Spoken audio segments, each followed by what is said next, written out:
तो दोस्तों आप सभी का स्वागत है फिर से एक नई सी वीडियो में। तो दोस्तों आज का जो हमारा वीडियो है वो है scalar and vector. Scalar and vector इसका मतलब हो गया अदिश और सदिश। अदिश एवं सदिश, ये जो आप टॉपिक देख रहे हैं अदिश एवं सदिश, ये क्लास 11th का ही चैप्टर है जिसमें हम पढ़ेंगे आज की इस वीडियो में उसका बेसिक जितना भी थ्योरी वाला पार्ट है उन सारे थ्योरियों को इस वीडियो में हम जानने वाले हैं। तो इनका पहला हो जाएगा भौतिकी। इसमें जो पहला पार्ट है वो है भौतिकी, यानी कि फिजिक्स किसे कहते हैं उनके बारे में। तो फिजिक्स का डिफिनेशन हो जाएगा दोस्तों कि विज्ञान की वह शाखा है जिसमें हम प्रकृति तथा प्रकृति के नियमों का अध्ययन करते हैं, उसे हम फिजिक्स कहते हैं। इसे हम लिखेंगे विज्ञान की वह शाखा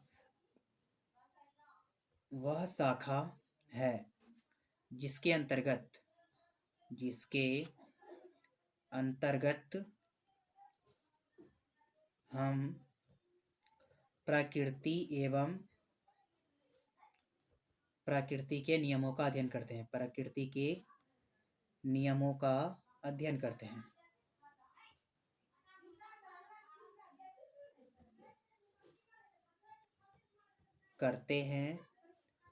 उसे फिजिक्स कहते हैं।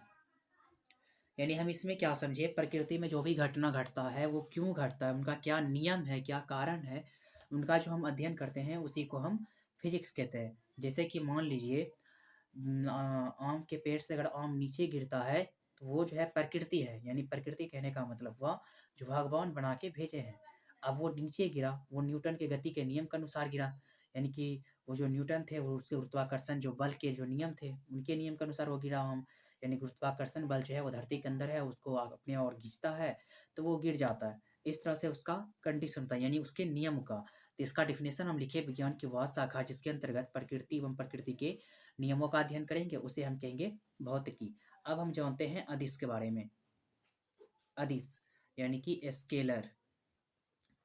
अदिश का मतलब हो गया, अदिश वे राशि है। अदिश वे राशि है जिसमें केवल परिमाण हो, उसे अदिश राशि कहते हैं। उसे अदिश राशि कहते हैं। हम इसमें क्या समझे अदिश राशि में, कि वे राशि जिसमें केवल परिमाण हो उसे अदिश राशि कहते हैं। अदिश राशि तो हम समझ गए जिसमें केवल परिमाण हो उसे अदिश राशि कहते हैं। जैसे इसका एग्जाम्पल भी लिख लेते हैं यहाँ पे। दूरी हो गया, समय हो गया, आदि। दूरी, समय, आदि, ये सब हो गया अदिश राशि। अब हम जानेंगे सदिश के बारे में। सदिश यानी कि वेक्टर। सदिश राशि में क्या हो जाता है कि इसमें लिखेंगे वे राशि जिसमें परिमाण और दिशा दोनों हो। यानी कि सदिश राशि में होता क्या है कि इसमें परिमाण भी रहेगा और दिशा दोनों रहेगा। तो इसमें लिखेंगे परिमाण और दिशा दोनों हो उसे सदिश राशि कहते हैं। उसे सदिश राशि कहते हैं।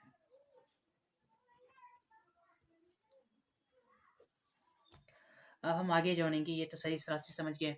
इसमें भी बहुत सारे भी सदिश राशि होते हैं, जैसे कि हो गया समान सदिश। इसको हम बोलेंगे इक्वल वेक्टर यानी कि समान सदिश। समान सदिश में क्या हो जाएगा, इक्वल वेक्टर में यदि दो वेक्टर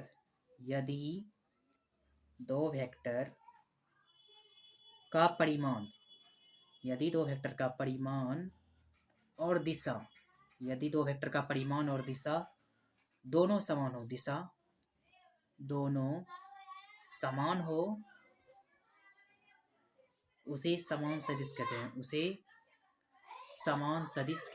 समान सदिश, यानी कि जिसका परिमाण और दिशा दोनों समान रहेगा उसे समान सदिश कहेंगे। जैसे ये देखिए, इन दोनों का जो परिमाण भी बराबर है और दिशा भी दोनों का सेम है, इसलिए इसे कहेंगे समान सदिश। अगर आपको यह वीडियो पसंद आया दोस्तों, चैनल को सब्सक्राइब जरूर करें। मिलते हैं अगले वीडियो में।